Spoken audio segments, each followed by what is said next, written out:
अस्सलाम वालेकुम जी, कैसे हैं आप सब। उम्मीद करता हूँ खैरियत से होंगे। मेरा नाम मोहम्मद इसार रज़ा है और आप मेरा यूट्यूब चैनल देख रहे हैं।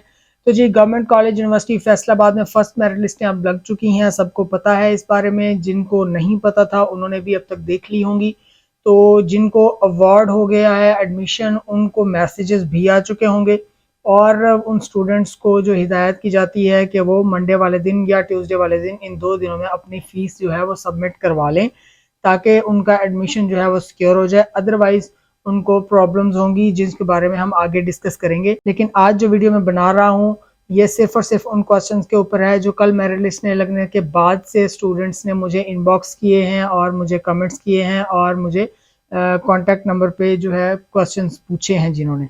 तो ये क्वेश्चंस क्योंकि कसीर तादाद में है और तकरीबन लोगों का सेम टू सेम क्वेश्चंस आ रहे हैं, तो इस वजह से मैं इस वीडियो बना रहा हूँ। इस वीडियो को एंड तक लाजमी देखिएगा कि अगर आपको इन क्वेश्चंस में से कोई कंफ्यूजन है ताकि वो क्लियर हो जाए। और अगर आपने मेरा चैनल सब्सक्राइब नहीं किया हुआ तो सब्सक्राइब कर लें और साथ में बेल आइकन भी प्रेस कर लीजिएगा ताकि आने वाली तमाम अपडेट्स आपको टाइम पर मिलती रहें।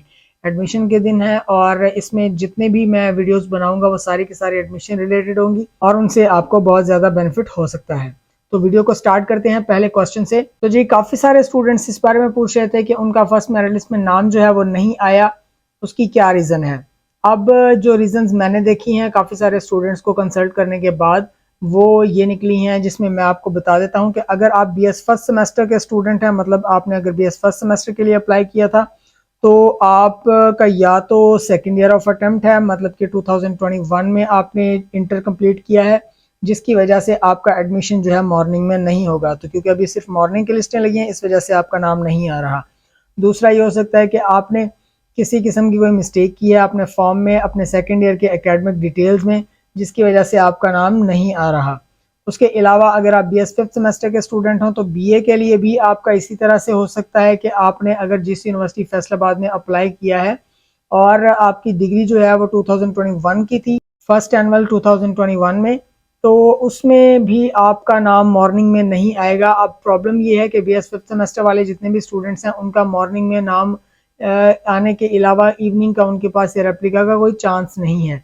तो अल्टीमेटली उनका एडमिशन जो है वो कैंसिल हो जाएगा अगर आपका गैप है बीच में। तो उसके अलावा बीएस फिफ्थ सेमेस्टर के जो स्टूडेंट्स हैं उनका एक और इशू भी हो सकता है कि उनका मेरिट लो हो, क्योंकि काफ़ी सारे स्टूडेंट्स को यही नहीं पता कि बीएस फर्स्ट सेमेस्टर और बीएस फिफ्थ सेमेस्टर के दरमियान में जो डिफरेंस है मेरिट बनने के लिए वो क्या है। तो जी, जीसी यूनिवर्सिटी फैसलाबाद में बीएस फिफ्थ सेमेस्टर के लिए अगर आपने अप्लाई किया हो तो आपको सब्जेक्ट मार्क्स प्लस जो ऑब्टेन टोटल मार्क्स होते हैं वो काउंट होते हैं मेरिट बनने के लिए। उसके लिए आपको 200 मार्क्स सब्जेक्ट के और प्लस 800 मार्क्स टोटल जो है, उनमें से आपके जितने मार्क्स बनते हैं उनको जमा करके जब आप डिवाइड करेंगे तो आपका जो मेरिट बनता होगा उसके ऊपर आपका एडमिशन होगा। अदरवाइज आपका एडमिशन नहीं होगा। जैसे कुछ स्टूडेंट्स को लग रहा था क्योंकि 60% मार्क्स हैं, लेकिन जब मैंने उनका एग्रीगेट निकाला तो वो तकरीबन 58 या 57 बन रहा था, जिसकी वजह से उनका नाम नहीं आ पाया।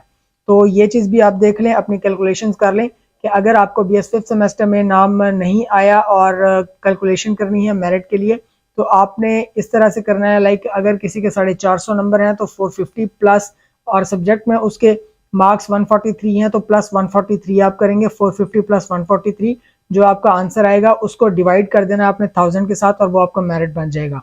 तो ये चीज़ आपने जो है क्लियरली देखनी है कि आपका बीएस फिफ्थ सेमेस्टर में नाम क्या इसी वजह से तो नहीं आया। अब हम चलते हैं दूसरे क्वेश्चन की तरफ, जो कि इसी से आगे ड्राइव होता है कि अगर आपका अभी तक मिस्टेक कोई रह गई है एकेडमिक डिटेल्स वगैरह पुट करने में, या किसी किस्म का इशू है, आपकी कोई करेक्शन रहती है और आप उसे ठीक नहीं कर सके, जबकि यूनिवर्सिटी ने आपको टाइम भी दिया था आपका पोर्टल अपडेट होने के लिए और आप में से काफ़ियों ने उस ऑप्शन को देखा भी, तो अगर आपका ये वाला इशू है तो आपको अभी भी चांस होता है कि आप जिस यूनिवर्सिटी फैसलाबाद न्यू कैंपस जाएंगे, एडमिन ब्लॉक में आपने जो है एप्लीकेशन पुट करनी है। उसमें जो इशू आपको आ रहा है उसके रिगार्डिंग आपने उसमें ब्रीफ करना है और आपने वो एप्लीकेशन सबमिट करानी है। तो फर्दर आपका करेक्शन केस जाके तो जो डिटेल्स में करेक्शन होनी होगी वो हो जाएगी। फिलहाल भी आपके पास ऑप्शन होता है, यानी कि कुछ ऐसे स्टूडेंट भी होते हैं जिनके पास इंटरनेट की फैसिलिटी नहीं थी जब उन्होंने अप्लाई करना था या अपडेट करना था, और उन्होंने बाहर से करवाया हो तो उनको पता नहीं चलता अक्सर औकात। इस वजह से वो स्टूडेंट्स अभी भी जाके यूनिवर्सिटी में अप्लाई कर सकते हैं करेक्शन के लिए। उसके बाद क्वेश्चन है जी, जिस यूनिवर्सिटी फैसलाबाद में एलएलबी के लिए जिन स्टूडेंट्स ने अप्लाई किया था उनको काफ़ी परेशानी हो रही है कि एलएलबी की लिस्ट नहीं लगी। तो मैं आपको बता दूं कि 20 तारीख को लैट का जो टेस्ट होना है उसकी वजह से अभी तक मेरिट लिस्ट नहीं लगी है। जैसे ही लैट का टेस्ट हो जाता है उसके फ़ौरन बाद जो है मेरिट लिस्टें लगा दी जाएंगी। Most probably second merit list के साथ जो है आप की जो फर्स्ट मेरिट लिस्टें हैं LLB की वो लगा दी जाए। उसके बाद जी एक और क्वेश्चन आया हुआ था कि वेटिंग की मेरिट लिस्ट में नाम है तो ये मेरिट लिस्ट जो है वो कब लगेगी। तो काफ़ी सारे स्टूडेंट्स को इस बारे में भी कंफ्यूजन थी। तो जी जैसे ही फर्स्ट मेरिट लिस्ट के स्टूडेंट्स अपनी फी सबमिट करा देते हैं और जो नहीं करा पाएंगे और उनकी सीट्स जो है वो बच जाएंगी, उनके नाम एक्सपायर हो जाएंगे, तो सेकंड मेरिट लिस्ट जो है वो उन्हीं स्टूडेंट्स की लगेगी जो वेटिंग में होंगे। फिर इसी तरह से होगा कि और स्टूडेंट्स वेटिंग में जो है वो डाले जाएंगे। इसी तरह से जब तक सीट्स जो है वो फिल नहीं हो जाती तब तक ये इसी तरह चलेगा। उसके अलावा भी मैं बता दूं कि काफ़ी डिपार्टमेंट्स में जो है वो वेटिंग लिस्ट नहीं लगी, काफ़ी में लगी है। तो वो डिफरेंट है कि वो अब लगाना चाहते हैं या उड़ाना चाहते हैं। अभी IT में ग्लिचेस हैं तो सीधी सी बात है, काफ़ी सारे प्रॉब्लम्स अभी हैं जिस यूनिवर्सिटी फैसलाबाद में IT को लेके, तो वो इंशाल्लाह ठीक हो जाएंगे। खैर उम्मीद ही कर सकते हैं, लेकिन देखते हैं क्या होता है। उसके बाद जी कुछ स्टूडेंट्स पूछ रहे हैं कि जी मेरिट लिस्ट में नाम एक्सपायर हो गया तो फिर क्या होगा। जी मेरिट लिस्ट में अगर नाम आपका एक्सपायर हो गया तो आपका जो एडमिशन का चांस है वो खत्म हो जाएगा। जो वेटिंग लिस्ट में स्टूडेंट्स होंगे उनको फिर जो है चांस दिया जाएगा, और अगर सीट्स बच जाती हैं तो आप एप्लीकेशन दे के उन सीट्स पे फिर खुद को रिजर्व करवा सकते हैं। लेकिन उसके लिए ज़रूरी है कि मेरिट लिस्ट में जो सीट्स हैं वो बच जाएं और कैंडिडेट जो है वो ख़त्म हो जाएं, ताकि आपको फिर बाद में उसमें कंसिडर किया जा सके, या फिर मॉर्निंग वाले फिर दोबारा इवनिंग में एडमिशन ले सकेंगे। तो ये याद रखिएगा कि इवनिंग की जो फीस है यानी रेप्लिका की वो 10,000 रुपये ज़्यादा होगी। इसी तरह से कुछ स्टूडेंट्स ये भी पूछ रहे थे कि जिस यूनिवर्सिटी फैसलाबाद में ये एक ही मेरिट लिस्ट लगेगी, दूसरी कब लगेगी, या दूसरी या तीसरी। तो जी पहली मेरिट लिस्ट एक्सपायर होगी तो दूसरी लगेगी, दूसरी एक्सपायर होगी तो तीसरी लगेगी, ये सीक्वेंस इसी तरह चलेगा। और मेरिट लिस्टें जितनी ज़्यादा हो सकी लगेंगी जब तक आपकी सीट सारी की सारी फिल नहीं हो जाती किसी भी डिपार्टमेंट की। तो अगर इस बारे में किसी को कंफ्यूजन है कि मॉर्निंग की सिर्फ ये एक लिस्ट लगी है इसके अलावा नहीं लगेगी, तो ये आप जो है तसल्ली में रहें कि दूसरी मेरिट लिस्ट भी लगेगी।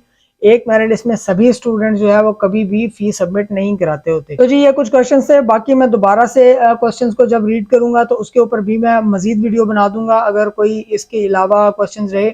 और कल संडे है तो मेरी कोशिश होगी कि कल मैं एक लाइव वीलॉग करूं जिसमें आप लोग अपने क्वेश्चंस नीचे कमेंट्स में पूछ लेंगे और मैं उसमें उधर ही बैठ के आंसर कर दूंगा, ताकि आप लोगों का भी टाइम कम कंज्यूम हो और मेरा भी। तो आपसे अगली दफ़ा मुलाकात होती है, अपना ख्याल रखिएगा। अल्लाह हाफिज़।